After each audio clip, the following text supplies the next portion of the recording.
Ka-Express, buong Asia nagulantang, isang nakakangilong dominasyon ang ipinamalas ng ating pambato na si Kai Sotto matapos pangunahan ang Koshigaya Alphas sa isang dambuhalang tagumpay laban sa Sunrocker Shibuya sa score na 93-75. Sa larong ito, selyadong niyanig ni Kai ang buong Japan B-League matapos magrehestro siya ng dambuhalang 15 points at humablot ng nakakalulang 14 rebounds. Ang bawat rebounds at opensa ni Kai ang naging mitsa upang selyadong maiwan sa alikabok ang Shibuya na walang nagawa sa higante ng Pinas. At hihimayin natin ang The Double-Double Masterclass. Sa loob ng court, selyadong niyanig ni Kai ang depensa ng Sunrockers sa bawat posisyon. Ang kanyang 14 rebounds ay selyadong patunay ng kanyang pagdomina sa ilalim habang ang kanyang 15 points ay naging sandata upang selyadong sarain ang game plan ng kalaban. Ang bawat quarter ay niyanig ng Alphas, particular na sa unang bahagi, kung saan nagtala sila ng 31-14 lead na hindi na nagawang habulin pa ng Shibuya. Hindi lang ito basta panalo, ito ay pahayag na si Kai ay nasa rurok na ng kanyang laro sa Japan. So tutok lang ka-Express dahil titingnan natin ang bawat crucial na play kung paano binuwag ni Kai ang momentum ng Sunrockers. Huwag kayong aalis dahil sa dulo ng video ito, ibibigay namin ang aming fearless forecast dahil sa statline na to. Selyado na nga ba ang pagkilala kay Kai bilang most dominant center ng liga? At siguraduhin na nakasubscribe ka na para sa ating Kai Sotto Career High Updates. At ito ang Express Info kung saan ang bawat tagumpay ng Pinoy ay selyadong gumulat sa buong mundo. Buong Japan B-League nagulantang sa gitna ng impresibong tagumpay ng Koshigaya Alphas laban ng Sunrocker Shibuya, isang matchup of the century, ang selyadong niyanig ang court. Ang paghaharap ni Kai at ng naturalized star ng Japan na si Josh Hawkinson sa opisyal na box score, nadaig ni Kai ang kanyang katapat matapos magtala ng halimam na 15 points at 14 rebounds. Habang si Hawkinson ay kilala sa kanyang sipag at shooting, nagbaon siya sa anino ng ating 7-3 tower. Ang bawat rebounds ni Kai ay naging selyadong pader na pumigil sa anumang rally ng Shibuya. At suriin natin ang statistical gap. Ang Koshigaya Alphas ay kumontrol mula pa sa simula kung saan nagtala sila ng 31-17 lead sa first quarter. Sa bawat pagkakataon na sinubukan ni Hawkinson na kumuha ng pwesto sa ilalim, sinalubong siya ng length at timing ni Kai. At ang naging resulta, ang Shibuya ay nalimitahan sa kabuang 75 points lamang, malayo sa kanilang karaniwang produksyon. Niyanig ni Kai ang mentalidad ni Hawkinson sa larong ito na nagresulta sa isang 93-75 blowout victory para sa Koshigaya. At pag-usapan natin ang The Defensive Masterclass.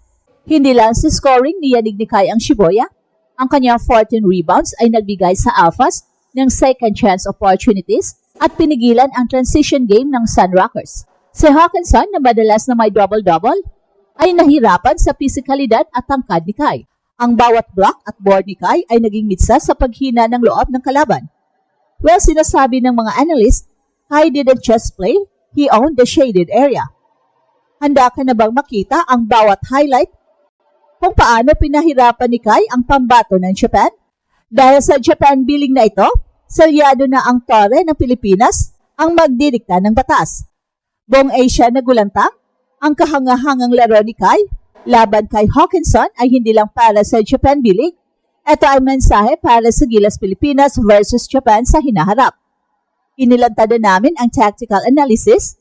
Si Hawkinson ang nagsisilbing engine sa Japan national team at ang makita siyang malimitahan ni Kai sa liga ay nagpangamba sa kanilang kumpiyansa. Ang tagumpay na ito ay blueprint para kay Coach Tim Code kung paano bubuwagin ang sistema ng Japan. Sa 15 points, at 14 rebounds na itinala ni Kai, napatunayan na meron tayong natural neutralizer para sa kanilang naturalized player. At suriin natin ang the mental edge. Sa tuwing magtatagpo ang Gilas at Japan, ang rebounding at interior defense ang laging selyadong usapan. Dahil sa 14 boards ni Kai laban sa frontline ng Shibuya, may psychological advantage ang Pilipinas sa susunod nilang paghaharap. Kapag alam ng Japan na ang kanilang main man ay kaya nating tapatan, mapipilitan silang baguhin ang kanilang buong rotation. Ang laro ni Kai sa Koshigaya ay ang pundasyon ng scouting report ng Japan. Ang bawat assist at defensive rotation ni Kai ay nagpapakita na handa na siyang maging anchor ng ating pambansang kupunan. At tatalakayin natin ang the future of FIBA Asia. Sa bawat season na lumilipas, ang chemistry ni Kai sa sistemang Hapon ay nagbibigay sa kanya ng bentahe upang basahin ang kanilang mga plays. Ang pagtalo sa Shibuya sa score na 93-75 ay babala na ang Gilas frontline ay hindi na basta-basta magpapabuli. Ang Kai Sotto effect ay muling yayanig sa Asian basketball scene. Handa ka na bang makita ang bakbakan ng dalawang bansa kung saan si Kai ang nagdala ng momentum mula sa Japan B-League domination? Ang susunod na Gilas versus Japan match ay pagpapatuloy ng kasaysayang isinulat ni Kai ngayon. Well, sa madaling salita, ang pambihirang performance ni Kai laban sa San Roque Shibuya ay isang patunay na ang kanyang antas ng paglalaro ay nasa world-class na kategory na. Ang pagtala ng 15 points at 14 rebounds sa harap mismo ng natural star ng Japan na si Josh Hawkinson ay hindi lamang isang simpleng panalo para sa Koshigaya Alphas. Ito ay isang malakas na mensahe na yumanig sa kumpiyansa ng Akatsuki Japan. Ang dominasyong ito ay magsisilbing tactical na sandata para sa Gilas sa bawat pagkakataon na muli nating makakaharap ang ating mga kapitbahay sa FIBA Asia. At ang pangmatagalang epekto nito, sa bawat board na hinablot ni Kai at sa bawat puntos na kanyang itinala, binura niya ang agam-agam kung kaya ba nating tapatan ang pisikalidad ng Japan. Ang tagumpay na to sa score na 93-75 ay niyanig nila ang lumang paniniwala na dihado ang Pinoy sa ilalim. Well, kabisado na ni Kai ang laro ng mga pambato ng Japan sa Japan B-League at ang ating pambansang kupunan ay meron ng inside intelligence kung paano gigibain ang kanilang depensa. Kapag si Kai ang nasa gitna, ang bawat laro ay nagiging pabor sa atin. Selyado na ang ating pananalig na ang versyong ito ni Kai ang magdadala sa Pilipinas sa mas matayog na antas ng tagumpay. Ang bawat laro ni Kai sa Japan ay hakbang patungo sa ating pangarap na muling pagharian ng Asia. Niyanig ni Kai ang court at niyanig din niya ang puso ng bawat Pilipino sumusuporta sa kanya.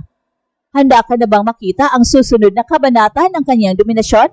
Dahil dito sa Express Info, ito pa lang ang simula ng isang dambuhalang era kung saan ang ating 7-3 Tower ay siyang magdidikta ng tadhana ng Philippine basketball. At ito ang Express Info kung saan bawat kwento ginulat ang mundo. Don't forget to like and subscribe.